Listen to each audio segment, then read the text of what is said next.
여보세요. 오빠, 아직도 자? 어, 어제 뭘 먹다 잠든 거야? 이제 나이도 있는데 몸 관리 해야지. 나 과부 만들 거야?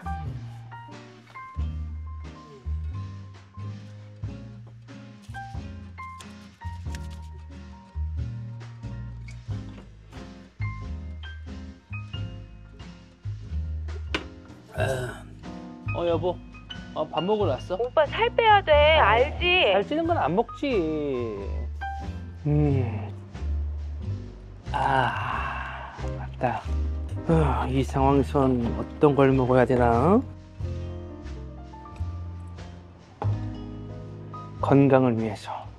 나가 가서 좀 움직여. 알겠어. 운동하면 되잖아. 3kg 뺄 때까진 들어올 생각도 하지 마. 귀찮은데. 멀티비타민. 이거 먹었으니까 이제 안 뛰어도 될 거야. 요즘 현대의학이 얼마나 좋은데. 괜찮아?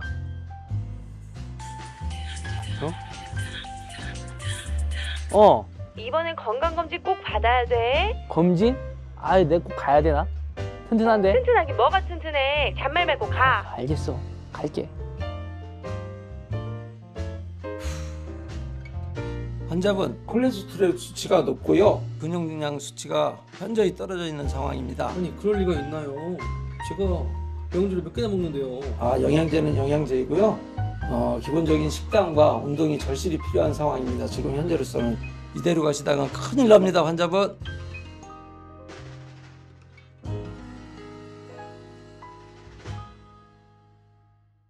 오늘 저는 내 몸 사용 설명서, 이게 이제 몸에 대한 얘기를 합니다. 근데 교회에 오면은 늘 우리 영적인 얘기만 하지 않습니까? 근데 오늘은 저는 조금 이렇게 우리 몸 얘기를 좀 하겠습니다. 병원에 가야 건강 얘기하는 거지, 교회에서 그런 얘기 할까? 여러분, 그렇지 않습니다. 벤자민 블랭클린 이분은 건강을 유지하는 것은 자신에 대한 의무다 그랬어요. 여러분, 자기 자신에게 의무가 뭐냐? 내 몸을 잘 돌보는 거예요. 여러분 스스로가 여러분 몸을 돌보지 않으면 세상의 그 누구도 여러분을 돌봐주지 않습니다. 그래서 이 게리 토마스라는 이 영성개발 사역자인데, 이분이 신학교 교수이기도 하고 또 복음주의 사역자이기도 한 이분이 내 몸 사용 안내서라는 그런 책을 썼어요. 영성개발학자가 몸 사용 안내서라, 이게 어울리지 않는 것 같잖아요. 근데 그렇지 않다는 겁니다. 이분이 이제 이런 얘기를 해요. 아파트에서 이른 아침에 두 사람이 밖으로 나와요. 한 사람은 새벽기도 가는 사람이고 한 사람은 운동하러 가는 사람입니다. 자, 이 두 사람, 새벽기도 가는 사람과 운동하러 가는 사람, 하나님은 이 두 사람 중에 누구를 더 사랑하실까? 여러분 대답해 보세요. 운동하러 가는 사람이 있고 새벽기도 가는 사람이 있어요. 우리 자주 그런 거 만나지 않습니까? 새벽같이 등산복 입고 등산 간 사람도 있고, 우리는 새벽기도 오고, 응? 아침부터 골프채 메고 나간 사람이 있고 새벽기도 오는 사람이 있고, 하나님은 운동하러 가는 사람, 새벽기도 가는 사람, 누구를 더 사랑하실까? 이렇게 물으면 굉장히 대답이 곤란해질 것 같아요. 이것도 선택할 수 있고 저것도 선택할 수 있고. 이 게리 토마스가 이런 얘기합니다.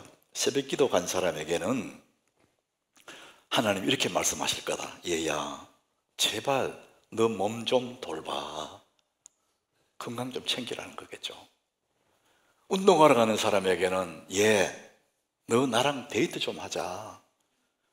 영혼을 좀 돌봐라는 거예요. 어느 것이 더 맞느냐가 아니라 두 개 다가 그렇게 중요하다.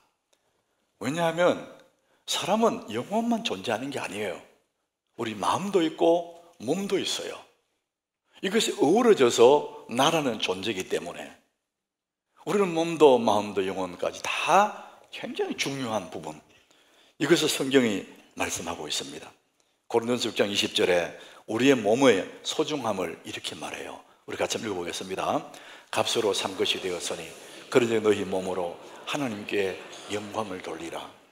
우리 몸, 이 몸은 하나님이 그리스도의 피로 사셨다. 너무나 중요한 피를 주고 돈 1억 주고 산 것이 아니고 그보다 값이 매겨지지 않을 만큼 목숨을 주고 하나님 우리를 자녀로 삼으셨다는 거예요. 그런즉 너희 몸, 이 몸은 너무나 소중한 몸이니까 이 몸으로 하나님께 영광을 돌리라 이렇게 말해요.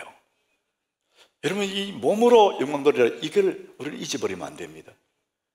우리는 내 영혼으로 하는 영광 돌리라 생각하잖아요. 성경은 너희 몸으로 하는 영광을 돌리라 이렇게 말합니다. 이 몸은 그냥 몸이 아니라는 겁니다. 하나님이 사신 바 됐고 주의 영이 거하는 성전이다. 그래서 너희의 몸으로 하나님 영광을 돌리라. 이 소중한 몸을 우리는 잘 돌아볼 의무가 있는 거예요. 자, 오늘 본문에서는 뭐라고 하느냐 하면은 13절에 이렇게 말씀합니다. 우리 같이 읽어봅니다. 주께서 내 내장을 지으시며 나의 모태에서 나를 만드셨나이다. 하나님이 우리의 내장을 지으셨다. 이 내장이라는 그 느낌이 별로 안 좋은데 이전 성경에는 주께서 내 장부를 지으시고 그랬어요. 내 모든 몸의 모든 기능 가지고 있는 장기들을 주님이 다 만드셨고 나의 모태에서 나를 만드셨나이다 이렇게 말합니다. 15절에 가보면은요 좀 더 문학적인 요소를 동원해서 표현합니다. 내가 은밀한 데서 지음을 받고, 이 은밀한 곳은 어머니의 깊은 태 속에, 사람들이 볼 수도 없는 그 은밀한 엄마의 태 속에서 하나님이 나를 지으셨다. 땅의 깊은 곳에서 귀하게 지음받은 때에, 땅의 깊은 곳도 은밀한 데서의 다른 표현이에요. 문학적인 표현이죠. 아무도 모르는 깊은 의미의 태 속에서 내가 지음받았는데 어떻게 귀하게 지음받았다. 요 귀하게 지음받았다, 이 원래의 뜻이 형형 색깔의 실로 만들어진 작품이라고 합니다. 하나님이 우리를 너무나 곱게 형형색의 색깔로 작품을 만들듯이 어머니의 깊은 태 속에서 나를 너무나 소중하게 만드실 그때에, 아직도 내 형체가 생기기도 전에 주님이 나를 다 보고 계셨고 알고 계시고 주님의 눈이 내게 머물러 있었다. 적어도 나라는 사람은 그런 존재라는 거예요. 그러니 여러분, 내 존재가 얼마나 소중한 사람입니까? 주님 나를 다 아십니다. 여러분의 그 형체가 생기기도 전에 주님 여러분을 알고 계셨다는 겁니다. 주님 나를 지으시고 내 이름도 아시고 내 생각도 아시고 남모래 흐르는 눈물 주님 다 닦아주시면서 우리 육신의 아버지보다도 나를 더 잘 아시고 더 다정하신 하늘 아빠 아버지, 여러분은 그런 존재라는 것입니다. 그래서 나는 너무나 소중한 사람이에요. 여러분 진심으로 이것들을 생각하면서 나는 소중하구나, 나는 정말 소중해, 이렇게 고백하게 될 때, 여러분 그 고백이 진짜 내 마음의 고백이 될 때 내 마음이 따뜻해지고요, 내 마음이 굉장히 풍요로워집니다. 야, 내가 이렇게 소중하구나, 내가 이렇게 소중한 사람이구나, 이런 생각을 하게 될 때 우리의 삶은 오늘도 눈부신 거죠. 내가 뭘 많이 갖고 있어서가 아니라 내 존재 자체가 너무나 소중하구나, 이 소중한 마음, 소중한 생각을 마음속에 품고 있을 때 여러분 그날도 우리는 눈부신 삶을 살아가게 됩니다. 여러분들 소중한 존재임을 믿으시길 바랍니다. 여러분들이 거울을 바라보면서 나는 참 소중하다는 것을, 내 존재 자체보다 하나님 말씀에서 그렇게 말씀했어요. 하나님 우리를 얼마나 사랑하시는지를 기억하면서 그래, 나는 참 소중해. 여러분 자존감, 너무나 소중한 자기 자신인 것을 인식하셔야 돼요. 그래서 사람의 생각이 그렇게 중요합니다. 자기에 대한 생각, 이 생각이 자기의 인생이 됩니다. 내가 나를 어떻게 생각하냐, 그 생각이 내 삶이 돼요. 여러분들이 그냥 한번 생각해 보십시오. 내가 생각하는 것이 입으로 표현되면 말이 돼요. 생각이 말로 나오지 않습니까? 이 생각. 내 마음에 품고 있는 생각이 몸으로 표현하면 행동이 나와요. 말의 씨앗이 생각이고 행동의 씨앗이 생각이에요. 이 말과 행동이 어우러져서 내 삶이 되고 인생이 돼요. 그래서 사람이 생각하는 그것, 자신에 대한 생각이 자신의 인생이 돼요. 여러분 생각이 참 나는 소중한 존재구나, 나는 참 하나님 은혜를 입은 사람이구나, 이 생각을 품을 때에 우리는 너무나 부유한 삶을 살아가게 되는 것이죠. 자, 오늘 14절에 보니까 이 시인의 품은 생각을 말해요. 내가 주께 감사하오. 이 다윗의 시거든요. 다윗의 품은 첫 번째 마음이 뭐냐? 너무 감사하다는 거예요. 그 삶에 어려움이 없었던 게 아니죠. 죽을 고비 넘기고 억울하고 속이 뒤집어져도 몇 번 뒤집어질 그런 삶이 있었지만은 그의 기본적인 생각은 내가 주께 감사하오면 나를 지으심이 심히 기묘하다. 야, 하나님 어떻게 나를 이렇게 만드셨을까? 주께서 하신 일이 기이함을 내 영혼이 잘 아네. 이 사람의 마음속에는 감사가 가득한 거예요. 자기 자신의 모습 그렇게 만드신 하나님에 대해서 너무나 감사하다. 감사가 가득한 그 마음. 그래서 자기는 자기 외모와 아무 상관없이 이렇게 독특하게 만들어 놓은 하나님의 그 은혜가 너무나 감사하다. 그래서 그 하나님의 생각이 내게 어찌 그리 보배로운지, 그 하나님의 생각을 마음에 품고는 너무나 감사한 그런 마음의 기본적인 생각을 품고 살아요. 다윗의 그 모습은 너무나 풍요롭고 만족하고 세상에, 그가 보는 세상이 너무나 아름다운 그런 삶을 살게 되는 것이죠. 여러분 마음에 소중한 마음을 품으시길 바랍니다. 하나님 앞에 감사한 마음을 품으십시오. 그때 우리의 삶은 넉넉하고 풍요롭고 부유하고 감격스러운 그런 삶을 살게 되는 것입니다. 나는 참 소중합니다. 나는 행복합니다. 수시로 늘 입을 고백할 수 있는 여러분 되기를 바랍니다.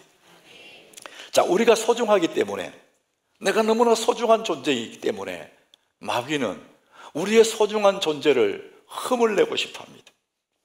우리의 소중한 내 인생을 무너뜨리고 싶어 해요. 그래서 아주 은밀한 전략을 가지고 있다고 합니다. 여러분들, 사탄이 우리를 유혹해서 높은 다리 위에서 뛰어내리게 유혹할 수도 있어요. 막 달리는 기차에 확 뛰어들도록 유혹할 수도 있습니다. 입에 막 청산가리 막 털어놓도록 유혹할 수도 있어요. 그런데 사탄은 굉장히 지능이 높대요. 그러니까 그렇게 하라고 유혹해봤자 우리가 똑똑한 줄 알고 절대 안 할 거니까 그렇게 유혹하지 않는답니다. 그래서 우리도 모르게 넘어질 수밖에 없는 은밀한 전략을 가지고 우리를 넘어뜨리려고 한답니다. 그 은밀한 전략 세 가지가 있는데 이 게리 토마스가 하는 얘기예요. 첫 번째 뭐 하냐면은 사탄은 재정의 덫을 이용한답니다. 돈, 재정이란 덫을 이용합니다. 우리가 가난하고 부하고 그게 문제가 아니라 재정의 덫을 씌워서 그리스도인으로서의 역할을 못하도록 만들어버린대요. 그래서 남의 돈을 자꾸 빌리는 거, 남의 돈은 무서운 줄 알아야 되거든요. 남의 돈을 빌리고 또 빌리고, 그래서 빚을 지게 만들어서 빚 가운데 행하게 하는 거예요. 이 빚을 지고 나면은 사람이 구실을 못한대. 너무 눌려가지고. 그래서 그리스도인의 사명 감당할 수 없게 한대요. 이런 빚을 지려면은 은행에 빚 주는 건 괜찮아요. 자꾸 사람에게 돈 빌리잖아요. 그건 사람 관계 다 깨집니다. 남의 돈 무서운 줄 알아야지. 이게 이제 첫 번째 전략이 재정의 덫을 이용한답니다. 두 번째 덫은 한 여자의 마음에 은밀하게 유혹하는데, 직장에 나가는 남자, 직장 동료가 좋아 보이도록 그렇게 유혹을 한대요. 집에 있는 남편은 그렇게 매력적이지 않는 것 같은데 직장에 보이는 그 동료들이나 거기 있는 사람들 보니까 좋아 보여요. 그래서 그 사람들이 공상을 심어놓는데요. 그 막연한 공상을 하고 있다가 어느 날 남편하고 사이가 안 좋아져요. 다투든지 싸우든지. 그러면 이 공상이 현실이 되는 거랍니다. 그래서 유혹에 빠져서 공상 속에 빠져들어가서 불륜에 빠지는 순간 그 인생이 무너진다. 보통 이 불륜 얘기할 때 남자를 얘기하거든요. 그런데 이 게리 토마스는 여자를 얘기해요. 우리 하나님교회 성도들, 우리 여자 성도님들, 여러분은 예외가 아니라는 것입니다. 불륜은 무조건 남자가 하는 게 아니라는 거예요. 남자 혼자 어떻게 불륜합니까? 여자가 있어야 하는 거지. 게리 토마스 본인 남자라서 그런지 여자를 얘기하더라. 여러분 반대로 남편도 마찬가지입니다. 아주 은밀하게 공사에 빠지게 만들어서 어느 순간에 넘어뜨려버립니다. 아주 은밀한 공작이라는 거예요. 자, 세 번째가 이제 제가 얘기하고 싶은 얘기가 그거예요. 마귀는 우리로 하여금 맛있는 음식을 많이 먹도록 부추긴대요. 그리고는 운동을 하지 않도록 그렇게 만든답니다. 이야, 여기는요 현대인들 모두가 다 해당됩니다. 여러분 맛집 가보세요. 맛집 곳곳에 맛집이 있어요. TV만 틀면은 맛있는 거 막 나와요. 그거 보는 순간에 그거 먹고 싶어. 그래서 맛있는 음식 많이 이렇게 만들고 운동 못하게 만들어서 이 몸이 망가지도록 만들어버린대요. 그러면 어떻게 되느냐? 과식과 게으름으로 몸이 망가지면 그 인생 자체가 무너지는 거예요. 그래서 그 사람을 무너뜨린답니다. 아, 진짜 우리 시대에 우리가 정신을 차려 건져야 될 부분이 바로 이거예요. 사단의 은밀한 공격이 뭐냐? 맛있는 거 많은 거 먹게 만들고 운동 안 하게 만드는 거예요. 그래서 우리 몸을 망가뜨린다는 거예요. 그러면 이 몸으로 하나님 영광을 돌려야 되는데 이 몸이 망가지기 때문에 영광을 못 돌리게 돼요. 로마서 12장 1절에 우리의 몸의 소중함을 이렇게 말해요. 같이 읽어보겠습니다. 그러므로 형제들아 내가 하나님의 모든 자비하심으로 너희를 권하노니 너희 몸을 하나님이 기뻐하시는 거룩한 산제물로 드리라. 이는 너희가 드릴 영적 예배니라. 이 핵심이 뭐냐면 너희 몸이라 그래요. 너희 몸을 하나님 기뻐하시는 거룩한 제물로. 오늘 예배 우리 몸으로 왔잖아요. 몸으로 예배하고 있거든요. 이 몸이 상하면은 할 수가 없어요. 우리가 너희 몸을 하나님 기뻐하시는 예배자로 드리라. 이게 너무나 소중하다는 것을 계속 말하고 있습니다. 여러분 자신이 소중하다면, 나라는 존재가 소중하다고 믿는다면 내 몸을 잘 가꾸어야 됩니다. 내 몸을 잘 돌볼 의무가 내게 있는 것입니다. 여러분 스스로 여러분 몸을 안 돌보면 누구도 돌봐줄 수가 없어요.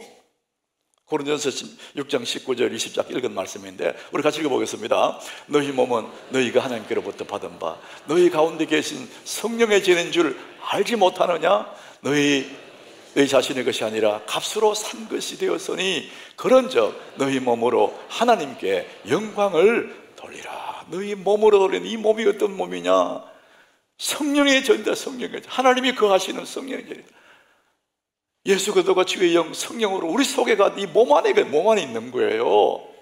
그러니까 성령의 전이다. 이 몸은. 그래도 그것은 네 것이 아니고 예수의 피값으로 산 하나님의 것이기 때문에 너희 몸을 하나님께 말도 이 몸을 잘 관리할 책임이 우리에게 있습니다. 여러분이 소중하다면 이런 몸을 잘 관리하고 잘 가꿀 의무가 우리에게 있습니다. 자, 오늘 저는 이것을 말씀드릴 텐데 가장 첫 번째, 여러분들이 몸이 소중하다면 여러분 몸에 나쁜 것을 집어넣으면 안 돼요. 몸이 망가지는 것을 일단 막아야 돼요. 아무리 여러분의 몸이 건강해도 안 좋은 것을 자꾸 내 몸속에 집어넣으면 내 몸이 망가집니다. 그 대표적인 것이 술, 담배예요. 여러분 술 먹는 사람들, 여러분 젊을 때는 괜찮을 것 같지만은 장사가 없습니다. 요즘 이 시대는 술 권하는 사회예요. 이 술 권하는 사회에 자라는 아이들, 이 아가씨도 예외가 없어. 다 그러고 있어. 여러분 성경에는 술을 굉장히 안 좋게 얘기합니다. 술 먹어서 좋은 사람 없어요. 이런 노아라는 사람 제일 술 문제를 처음 얘기할 때 노아를 얘기해요. 노아는 당대의 의인이다 그래 성경에. 당대의 그 시대에 그 많은 사람 중에 노아는 의인이었답니다. 그래서 그 노아를 통해서 방주를 만들고 하나님이 이 세상의 사람들을 새롭게 할 계획을 세우지 않습니까? 그런데 그 노아가 홍수가 다 지나간 다음에 농사 지어가서 포도주 마시고 하체를 다 들으며 잠을 자는 거예요. 그걸 보고 자식들이 그 부모의 하체를 보고 죄를 짓지 않습니까? 여러분 술 먹어서 좋은 사람 누가 있습니까? 술 먹으면 수치도 모르고 부끄러움도 모르고 그렇게 하는 거예요. 여러분 그런 술 먹어서 잘못된 행동도 나쁘지만은 몸이 감당이 안 돼요. 여러분 술 그거 하면 안 돼. 저희 민교회 있을 때 보니까 고려대학교 유도 감독이에요. 감독 유도. 얼마나 몸이 좋겠어요. 젊을 때. 근데 하도 술을 좋아하니까 이혼당하고 자식도 다 뺏기고 혼자 몸뚱아리야. 그래서 이제 몸이 떨린대. 이렇게 떨려. 응? 반 정도 이렇게 마비되어 오고. 내가 너무 불쌍하더라고요. 그런데도 한 번씩 욱하면 술을 그냥 들이마신대. 여러분, 우리 몸을, 하나님의 것이 성전인데 그런 걸로 우리 몸을 더럽히면 안 돼요. 어떤 사람들은 담배에게 담배, 성경에 담배가 없지 않냐. 젊은 사람들이 자기들이 이해가 안 되는데 왜 없는 담배 피운다고 왜 죄라고 그러냐고. 예? 목사님 왜 담배 성경에도 없는데 왜 죄라고 그럽니까? 목사도 생각해보니까 담배가 없거든 여기. 그러니까 가만히 생각해보면 기가 차거든요. 근데 생각이 하나 났어요. 그래, 이 사람아, 하나님 만약 우리 담배를 피게 그렇게 만드셨다면 우리 머리에 꿀뚝이 하나 있겠나? 네 머리에 꿀뚝 없잖아. 숨 쉬라고 코전도 그걸로 연기되면 되겠냐? 하나님 꿀뚝 안 맞는 를 보니까 담배 피우는 걸 기뻐하지 않는 거야. 여러분, 어쨌든 담배는 몸이 너무 우리를 망가뜨립니다. 그 연기가 우리 몸을. 여러분, 술, 담배 이게 우리 몸을 더럽히는 것입니다. 여러분, 할 수 있으면 끊으셔야 돼요. 또 하나는 우리 몸의 문신이에요. 문신. 레위기 19장 28절이에요. 죽은 자 때문에 너희의 살에 문신하지 마라. 그 당시에 죽은 자를 애도하며 이 죽은 자를 기리기 위해서 내 몸에 문신을 새긴다는 거예요. 그래서 문신을 하지 말고 무디 놓지 마라. 나는 여호와다. 그 말은 하나님이 금지시킨 겁니다. 자기 몸을 문신을 새기는 거.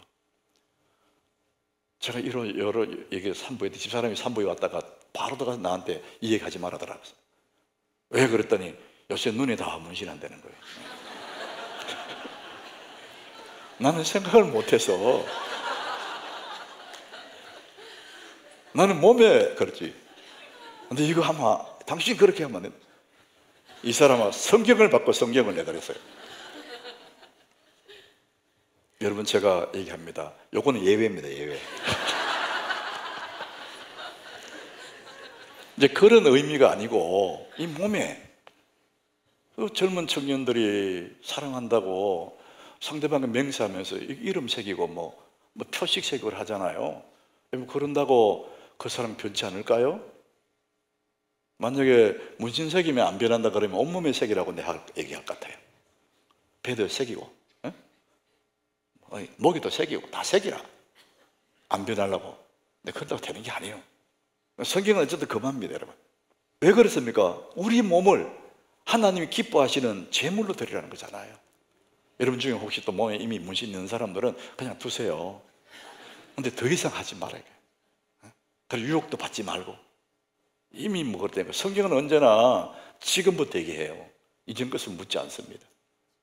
우리 몸은 하나님 기뻐하시는 산 제물로 드려야 되는데 술, 담배나 이런 것들로 내 몸을 더럽히면 안 된다. 이게 가장 기본적인 첫 번째예요. 우리 몸을 돌보는 첫 번째. 더럽히지 말라는 거예요. 그 다음에 이제 우리 몸을 잘 가꾸는 거예요. 어떤 마을에 유명한 명의가 살고 있어. 의사가. 동네마다 그런 옛날에 그런 있지 않습니까?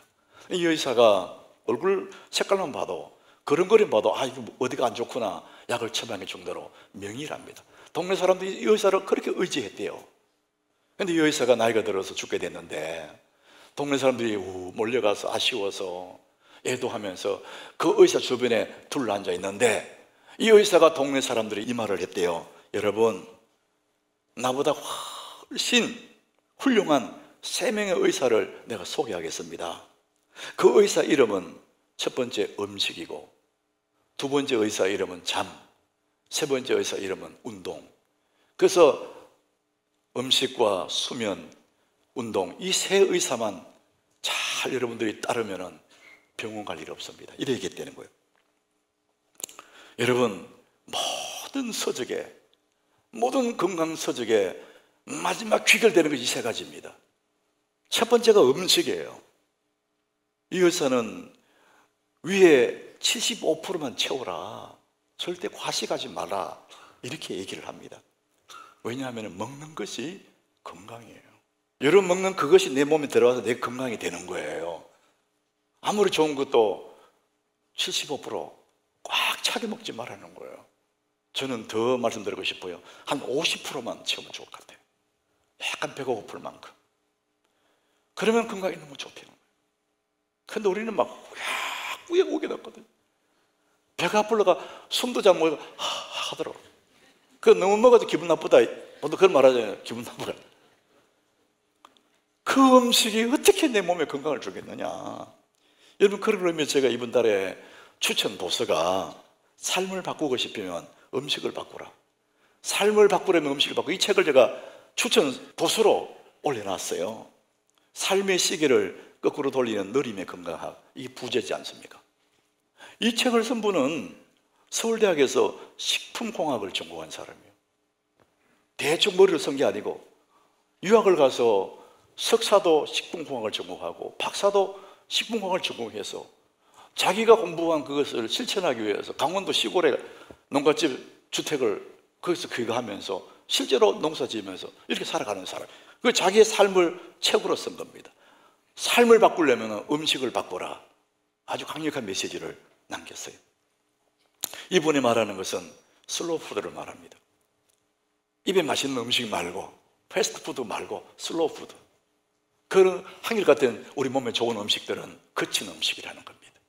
우리는 부드럽고 입에 맛있는 음식을 좋아하지만 입에 맛있는 음식이 건강에 좋지 않다. 그러니까 입에 거칠고 맛이 없다 할지라도 건강에 좋은 음식을 먹어야 된다. 이분은 이제 그걸 강조합니다. 여러분, 먹는 것이 건강이에요. 여러분, 맛집 좋아하지 말고 먹어도 반만 먹고 너무 먹지 마시고, 그것이 첫 번째 건강의 비결입니다. 두 번째는 잠입니다. 잠. 여러분, 해가 떨어지면 자고 해가 뜨면 일어나고, 이거 하나님 만들어 놓은 생체 리듬이에요. 그런데 요즘 시대에 해 떨어진다고 어떻게 자겠습니까? 그러나 일찍 자고 아침 일찍 일어나는 거, 이게 너무나 중요하다. 건강에 정말 중요하다. 잠은 인간에게 주신 하나님의 명약이라 할 만큼, 하나님은 우리가 잠드는 때 무의식 속에 들어가잖아요. 잠들면 아무 의식이 없거든요. 그 무의식 속에 우리를 빠뜨려 놓고 우리의 몸을 어루만져서 회복시킵니다. 웬만한 피곤함도 자고 나면 회복이 돼요. 마음의 아픔들도 자고 나면 확 줄어듭니다. 그래서 잠을 잘 자고 나면은 다시 몸이 새로워집니다. 하나님이 그 시간에 역사하시는 거예요. 그런데 내가 잠을 안 자고 그러면은 하나님이 일할 시간이 없어. 자꾸 내가 안 자면 하나님 일할 시간이 없단 말이에요. 일찍 자고 일찍 일어나는 것. 이 시대가 이 현대의 이 과학 발달했던 이 시대에, 분주한 이 시대에 참 쉽지는 않겠지만 여러분, 애를 써서 그렇게 하시는. 마지막으로 세 번째는 뭐냐면은 열심히 걸어라. 운동이죠, 운동. 열심히 걷다 보면 웬만한 병은 다 낫습니다. 운동은 다른 말로 기적의 약이다 그래요. 이토록 몸이 좋아하는 순간, 책 제목이 이토록 몸이 좋아하는 순간, 박윤정이라는 여자 주부가 쓴 글이에요. 이 주부는 원래 몸이 비실비실하고 안 좋았대요. 그러다 20대 후반에 결혼해서 연달아 아이를 둘 놓고 이 아이를 육아하면서 몸이 많이 상했답니다. 그러다가 이혼을 하고, 그러다 보니까 불면증, 불안장애, 우울증에 시달렸대요. 그렇지 않겠습니까? 사춘기에 두 아이를 엄마 혼자 몸으로 기른다는 게 쉬운 일이 아니잖아요. 이 두 아이도 다 아들이 둘 다. 그러니까 불면증에, 우울증에, 불안장애에 그렇게 시달렸답니다. 그래서 몸과 마음이 병들어서 희망을 품을 수가 없대요. 인생은 바닥치고 하찮은 체력, 무기력 때문에 자기 인생의 벼랑 끝에 몰렸대요. 야, 내가 이렇게 살아갈 수 있을까? 이러던 어느 날 자기 생각 속에 생각의 씨앗이 들어왔는데, 헬스클럽에 다니고 싶다, 이런 생각의 씨앗이 들어왔대요. 그래서 그걸 딱 잡았답니다. 내가 이러면 안 되지. 그래서 헬스클럽에 가서 운동을 시작했고, 달리고 걷고 운동을 시작했답니다. 그렇게 조금 지나니까 몸에 근육이 생기고, 그래서 나중에 이 사람이 변했는데 밝은 표정이 생기고 힘찬 에너지가 올라오고 몸에 군살이 싹 빠지고, 40대 중반인데 누구도 그 나이를 안 본답니다. 이 체력만 좋아해도 자존감, 성격, 많은 것들이 달라진다는 것을 스스로가 실감했다, 이렇게 말합니다. 그러면서 운동이 나의 DNA를 바꾸었다, 이렇게 말합니다. 우리가 음식, 잠, 운동 이 세 가지는 너무나 중요합니다. 이 세 가지만 해도 우리는 많은 경우에 우리 몸을 잘 가꿀 수가 있어요. 이 세 가지의 특징이 뭐냐면 여러분 아시다시피 예방 프로그램이에요. 이미 병 들었다 그러면 약을 먹고 병원에 가서 치료받아야 되지만 그건 힘든 이야기예요. 그런데 평소에 내가 예방적으로 충분한 잠과 운동과 내 음식을 잘 관리하면 그 병이 오기 전에 내 몸을 건강하게 만들어 놓는 것이죠. 예방이 훨씬 중요하고 또 한 가지는 잠을 자고 음식을 먹고 운동하는 것은 내가 하는 겁니다. 다른 사람이 해줄 수가 없어요. 내가 해야 됩니다. 내 몸은 내가 돌봐야 돼요. 우리 차를 운전해주고 돈 벌어줄 사람들은 고용할 수 있지만은 나를 대신해서 아파줄 사람은 고용할 수가 없다. 너무나 당연한 말이잖아요. 그만큼 중요합니다. 자, 여러분, 저는 오늘 여러분에게 우리가 뻔히 알고 있는 건강 예방, 음식과 잠과 운동 꼭 해야 된다, 이 말씀을 제가 강조하지만은 모든 서적이 이 땅에 있는 모든 건강 프로그램 이 세 가지를 얘기합니다. 그런데 성경은 한 가지를 더 얘기합니다. 여기서 한 가지 더 얘기합니다. 그게 뭐냐? 잠언 17장 22절이에요. 우리 같이 읽어보겠습니다. 마음의 즐거움은 양약이라도 심령의 근심은 뼈를 마르게 하느니라. 자, 마음의 즐거움을 얘기해요. 평상심이에요. 마음이 즐거우면 양약이다. 이만큼 좋은 약이 없다는 겁니다. 그러나 심령의 근심, 내 마음이 스트레스 쌓이고 근심이 쌓이면 뼈를 마르게 한다. 이 성경에서 말하는 뼈는 건강을 얘기합니다. 건강이 그냥 무너지는 거예요. 잠언 14장 30절에도 같은 말을 합니다. 우리 같이 읽어보겠습니다. 평온한 마음은 육신의 생명이나 시기는 뼈를 썩게 하느니라. 평온한 마음, 평정심, 우리의 삶에 있어서 기뻐하고 감사하고 평온한 마음, 이것은 육신의 양약이고 생명이 되지만은 스트레스 받고 쓰게 하고 미워하고 질투하고 뼈를 썩게 만들어버립니다. 리차드 칼슨이 선 책 중 제목이 이렇습니다. 우리는 사소한 것에 목숨을 건다. 이 책 제목에 강력한 우리에게 메시지를 줘요. 우리는 사소한 것에 목숨을 건다. 작은 일에 헬기를 부리고 작은 일에 막 인생을 걸고 시간이 좀 지나면 그 우스운 이야기인데 그러면 평정심을 다 잃어버리는 거예요. 성경은 뭐라 그러냐? 항상 기뻐해라, 범사에 감사하라, 평안한 마음 평정심으로 그렇게 살아갈 때 우리는 잠보다 운동하는 것보다 음식도 중요하지만 그보다 더 중요한 것은 내 마음의 편안함, 기뻐하고 감사하는 그 마음이 우리의 삶을 부드럽게 만들고 윤택하게 만들고 하나님 앞에 빛나게 만드는 중요한 핵심 내용이다. 성경은 그 말씀을 하고 있습니다. 오늘 14절에 내가 주께 감사하오며 나를 지으심이 심히 겸하십니다. 감사의 마음을 얘기합니다. 여러분들, 여러분 마음에 감사하고 기뻐하고 평안한 마음을 누리고 매일처럼 그 마음을 유지해가는 것이 얼마나 우리의 건강에 좋은지 성경은 끝없이 이렇게 말씀하고 있습니다. 전도서 3장 13절 우리 같이 한번 읽어보겠습니다. 사람마다 먹고 마시는 것과 수고함으로 낙을 누리는 그것이 하나님의 선물인 줄을 또한 알았도다. 사람마다 먹고 마시는 것, 수고하는 것, 이게 뭡니까? 일상생활입니다. 밥 먹고 자고 직장 가서 일하고 그것을 낙으로 누리는 거, 우리 일상의 삶, 그 일상의 삶이 무너지지 않고 아무리 어려운 일이 생기고 답답한 일이 생겨도 일상의 삶을 쭉 살아가는 거예요. 그것이 모든 것을 치유하고 모든 것을 이길 수 있는 능력이 일상의 삶이 무너지지 않고 평정심을 가지고 일상의 삶을 살아가는 거예요. 우리가 어려운 일 만나고 답답한 일 만날 때마다 일상이 흔들릴 때 많습니다. 그러나 그 모든 것들을 이기는 힘이 일상의 삶이에요. 기뻐하며 감사하며 내 평정심을 가지고 하나님께 감격하면서 그냥 먹고 마시고 직장 가고 일하고 이 평화로운 내 일상의 삶을 살아갈 때 때가 되면 승리하고 때가 되면 좋은 날이 오고 여러분 잘 견디시기를 축복합니다. 어려울 때마다 이렇게 일상이 흔들리거든요. 그런데 일상의 삶을 살아가면 우리 모든 것을 이길 수가 있습니다. 자, 오늘 제 결론적인 말씀합니다. 좋은 음식을 먹고 운동을 하고 좋은 약을 먹고 여러분 그런다고 해서 아무리 애를 쓴다고 해도 건강은 영원하지 않습니다. 우리가 영원히 살 수가 없습니다. 때가 되면 다 가야 됩니다. 우리의 최종 목적이 건강한 게 목적이 아니에요. 건강을 넘어서는 것입니다. 구세군 창시자 윌리엄 부스라는 사람은 열심히 전도하면서 매일처럼 가난한 사람들 돌보면서 그렇게 살았는데 어느 날 병원의 의사가 중환병을 진단해요. 당신이 이렇게 살아가면 1년 안에 죽습니다. 중요한 선고를 받아요. 죽음이 온다 그러니까 두렵잖아요. 근데 윌리엄 부스가 기도하면서 그 죽음을 받아들이기로 결정해요. 그래, 내가 이러저러 죽을 테니까 내가 일상의 삶을 살겠다. 이전에 하던 것처럼 열심히 복음 전하고 가난한 사람을 돌보고 그렇게 일상의 삶을 쭉 살았더니 84세까지 건강하게 살다 가셨다는 겁니다. 이분이 마지막에 이렇게 고백합니다. 내가 젊었을 때 의사가 나를 버렸다. 그래서 나도 의사를 버렸습니다.